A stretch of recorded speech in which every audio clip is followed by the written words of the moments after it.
Good day and welcome to the Math Salon. I'm Dr. Anumendem. We wish to continue with position vectors, looking at acceleration, velocity, position vectors. But here we have another skill that we'll learn that can help.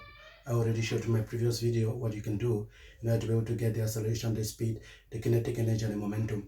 They usually come in that form, but we also have versions like the one I'm going to show you now.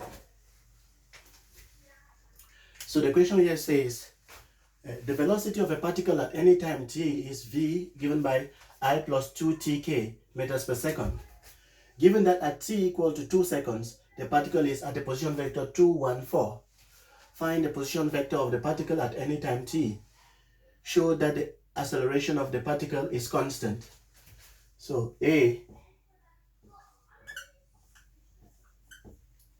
our equation requires that we get a position vector. Here we have been given the velocity. In our previous video, we were given the position vector and we had to look for the velocity. We had then indicated that the velocity is defined as the rate of change of displacement.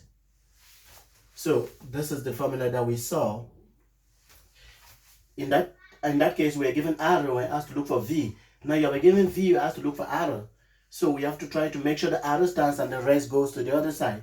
To do that, because we have a derivative, we'll try to separate the variables and integrate. So I would say that this can be written as v dt is equal to dr. Yeah, this makes sense. So it means if I integrate both sides, then I can go down here to say that my integral here is equal to the integral here. Once I integrate this and there's only derivative there, then the fallout, then the derivative and the integral fallout, they're just opposite of each other. So then I can write that my r is simply called the integral of v dt. And we are left to put our integral, we put the function that we have there, and that is I plus 2t k dt. We have to integrate it with respect to t. So this is 1i, so this is just a constant. So if I integrate it, I get a t coming up. But actually that's t to the 0. To integrate, you increase the power and divide. So that will become t to the 0 plus 1 divided by 0 plus 1, and that is t. So it is going to be ti here. And this is 2t. So normally this will go t squared divided by 2, and it cancels that. So I'll just write 2t squared on 2j plus a constant. It's an indefinite integral. We don't have limits, so you always have to remember to put the constant. If I simplify that, it's going to be t plus t squared ti, t squared k, sorry, this is not j, k, plus my c. We are told that at the time t equal to 2 seconds, the position vector of the particle, or the particle is at a point, this point.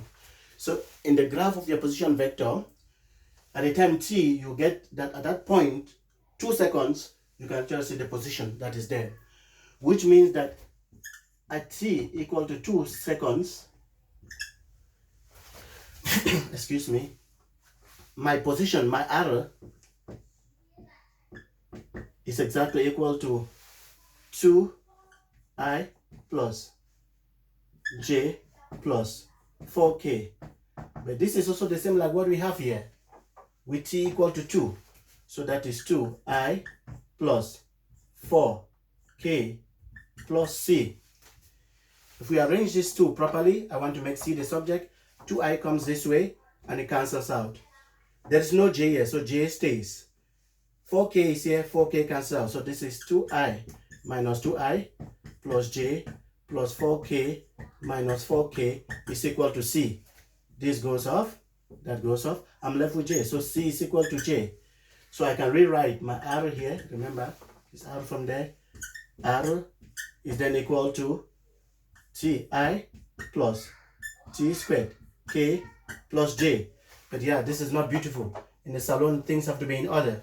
So we'll write this as ti plus j plus t squared k. Just brought this to put it in the middle. So that is our position vector then. This is in meters. Say, in terms of t. That's what they said. Anytime then you can actually know what the position vector will be by substituting to this function. B, say, show that the acceleration of a particle is constant. So this is my B here. So we also saw in that video that A, the acceleration is defined as the derivative of the velocity with respect to time. So it was already given, v was that, so I just want to differentiate that. So this is simply the derivative of I plus 2tk dt. So the first one is a constant, so it goes to 0. This is 1 here. So if I differentiate with respect to t, it doesn't change, so it's 0. So that's 0i then. And then the second one, t is to the 1 power. So if I differentiate, it goes to 1, and that's 2 plus 2k. So usually we don't write the 0i. So this is simply 2k. And you see, this is independent of t. Show that the acceleration of the particle is constant. So, and no matter which time you are looking at this, it doesn't have t there. So at 1 second is 2k, at 3 seconds is 2k, at 10 seconds is 2k. So it is constant. That was it. Please remember, thumbs up, subscribe, share with your friends. Thank you.